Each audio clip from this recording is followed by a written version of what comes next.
Eto na mga kababayan, breaking news! Senator Rodante Marcoleta, mga kapatid, kailangan di umanong iparehab. Nako, ano bang bisyo nito? Bakit kailangan iparehab?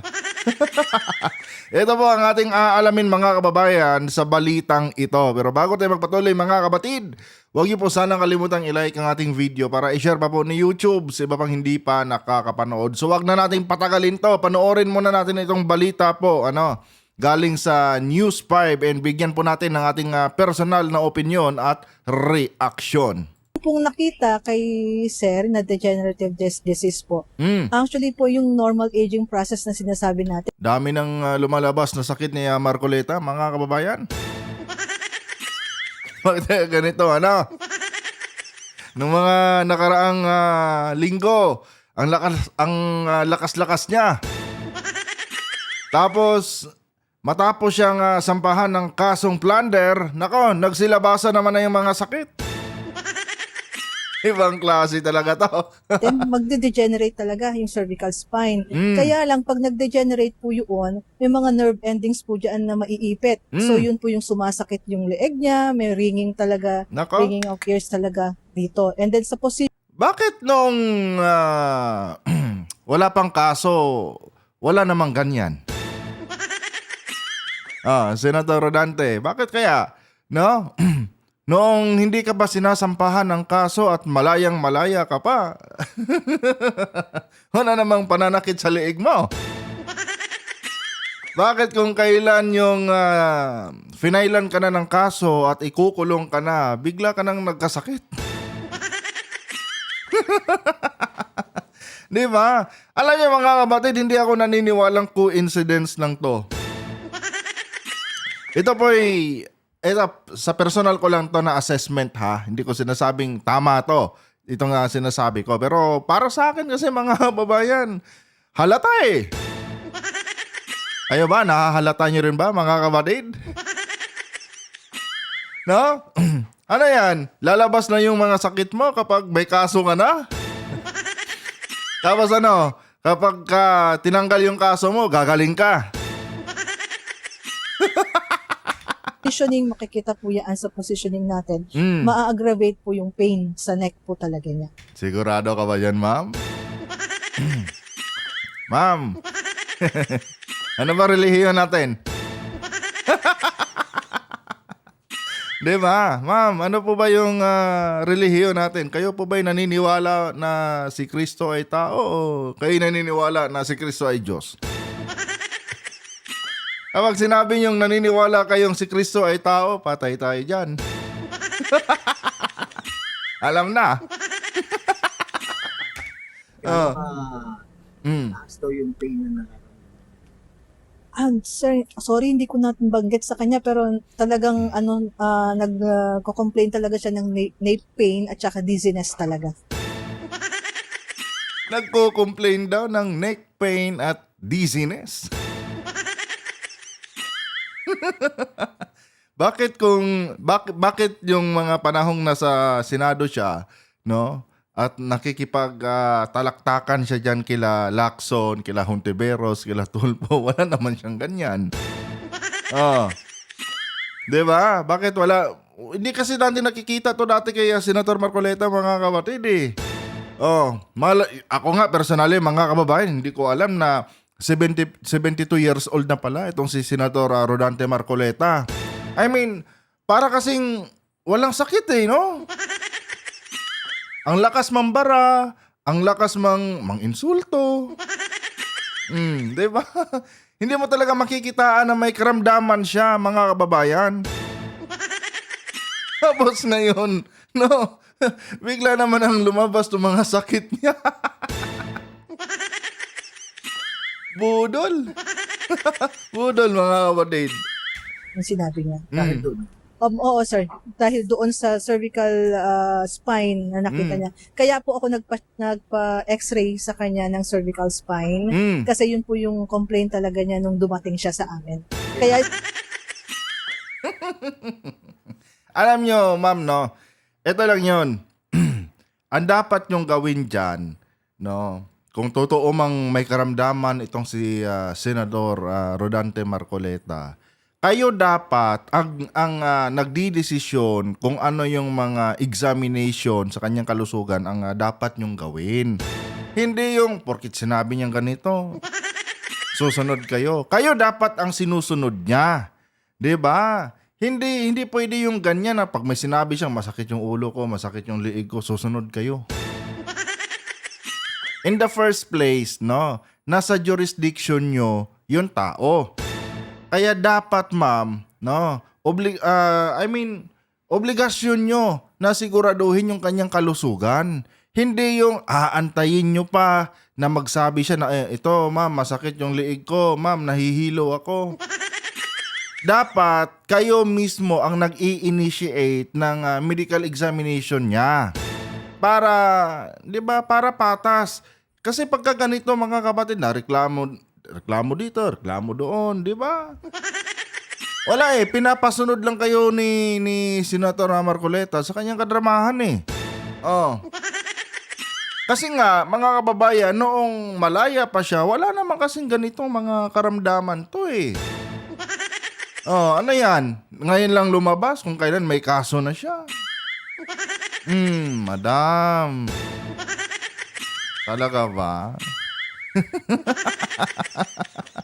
Ano po ba ang relihiyon nyo? Eto mga kapatid I have nothing against Iglesia ni Cristo. Pero alam naman natin mga kababayan, no? Sa sistema natin dito sa Pilipinas, meron tayong tinatawag na pabor-pabor kapag kasama natin sa isang organisasyon, kasama natin sa simbahan. 'Di ba? May mga ganun kasi tayong mga practice dito sa Pilipinas And hindi naman lingid sa kaalaman natin lahat mga kapatid na marami din po mga miyembro ng INC ang nasa hanay ng PNP. Baka mamaya niyan ni-request pa to Pwede bang si ganito yung mag-assist sa akin? 'Di ba? Di wala na. 'Di ba? Dapat gaya ng sabi ko sa inyo mga kababayan, bago sana nila ipasok ang isang tawag dito, tulad ditong mga ikukulong na mga politiko, no, bago nila ipasok, mag-conduct sila ng sarili nilang tawag nito, medical examination. Yung tipong hindi na sila mamanduan na, ma'am, ganito ipa-check up mo tong ganito ko, ganyan. Para patas, hindi yung nako, didiktahan pa kayo. Tapos ngayon, syempre, malay natin mga kapatid. No, yung doktor, kakonsyaba din. Ito, senator, ganito lang gagawin ko lalagyan kita ng ganitong sakit. Alam niyo si GMA, ganun nangyari kay GMA mga kapatid. Tandaan niyo yan, kay Gloria Macapagal Arroyo. Noong nasa kulungan pa siya, ang dami niyang sakit mga kababayan. Pero noong nakalaya na siya mga kapatid, Diyos ko po. Tinanggal yung wheelchair, tinanggal yung tali niya dito sa lieg. Di ba? Kung titignan natin yung mga diniklarang sakit ni Arroyo dati, parang masasabi mong, naku, malapit na to. Tapos nung tinanggalan, nung pinalaya na siya mga kababayan, nakaw. Nagbo-ballroom na. Di ba? Kaya ako mga kapatid, sorry sa mga kababayan natin dyan na nagagalit, no, kung bakit kinakantsawan natin si Senator Rodante Marcoleta, no, kahit may sakit naman talaga daw.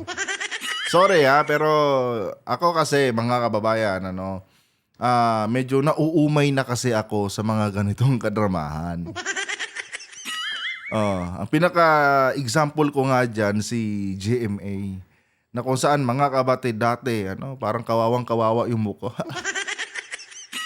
Naka-wheelchair, may nilalagay ng kwan dito sa liig niya, supporter, kasi nga may sakit nga daw sa buto.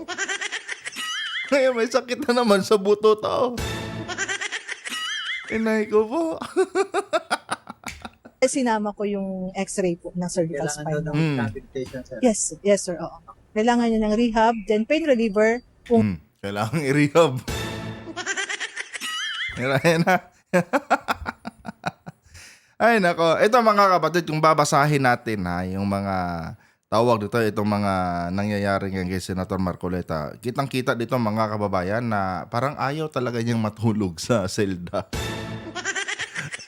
No, ayaw talagang mangyari ni Senator Marcoleta mga kapatid na doon na siya no, magpapahinga tuwing gabi sa kanyang selda. Oh. Kaya gumagawa talaga siya. Para sa akin, gumagawa talaga siya ng paraan mga kababayan no, na maiwasang ipasok siya sa kanyang kulungan. Para-paraan din mga kapatid. Kung kaya. Pero mostly ginagawa ko dyan rehab talaga. O, di ba? Ayun, pag ipaparehab yan mga kapatid. O, ang tanong, ilang buwan siya doon? Di ba? Ilang buwan siya sa rehabilitation center?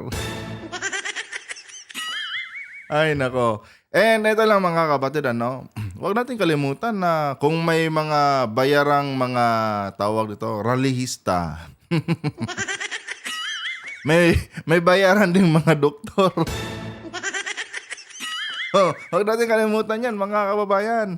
No? I mean, real talk lang mga kapatid, meron po talaga mga bayarang mga doktor. Ako, experience ko yan dati mga kababayan, lalo na nung nasa Leon Ginto pa ako, dyan sa may Pedro Hill nakatira. Ang dami kong mga kababayan, mga Bisaya, ano, na positibo, mga kapatid, sa ipinagbabawal na droga. Pero mga kababayan, kapag naglabas na sila ng around 50,000, kasi mga kakilala ko dati mga kapatid, may mga ranggo eh. No, third mate, mga ganun, ano, may mga chief mate. Ang kwento nila sa akin mga kapatid, binayaran lang yung doktor, tapos sabi ng doktor daw sa kanila uminom ng suka. Nainom na ng isang boteng suka. Bago sila nagpa-medical mga kababayan. Kaya sabi ko, pera-pera lang din talaga itong mga doktor. Ayan, imposible bang mangyari yan dito ngayon mga kapatid? Hindi ko sinasabi ha na binayaran yung doktor na nag-examine dito kay Senator Rodante Marcoleta ha.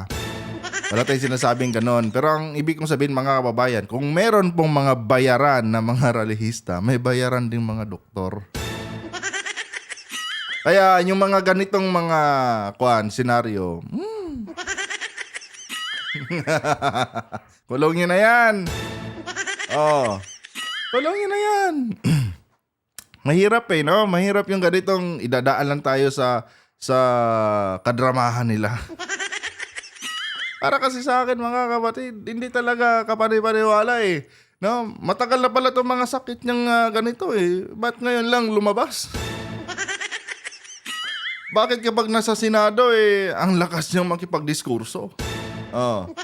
Tapos ngayon ipapasok na sa kulungan. Ang dami nang lumalabas sa sakit. Aray ko po. Sessions yan, ma'am, di ba? Opo. So yan lang mga kababayan, maikling update lang po ito para sa halusugan ni Senator Marcoleta. Ay nako. Eto mga kapatid, ulitin ko po sa inyo, yung mga ganito kasing galawan, ano, yung mga ganitong kadramahan ng mga politiko, in general to mga kababayan, yung mga ganitong kadramahan po ng mga politiko, mga kapatid, ito po ay parte ng kanilang estratehiya, no? Para hindi tuluyang masira yung kanilang pangalan at yung kanilang kredibilidad. Ito po ay simpleng pagpapasimpatya. Naghahanap sila ng simpatya mga kapatid. Kumbaga, ito yung pangribat nila para hindi, imbis na mawalan ng gana sa kanila yung kanilang mga supporters, mas lalong maaawa pa. Kawawa naman si Senador, meron na palang sakit. Tapos ikukulong na nila, 72 years old na yan. Andito na ng mga kababayan, huwag niyo po sana kalimutan i-like ang ating video para i-share pa po ni YouTube sa iba pang hindi pa nakakapanood. Adios.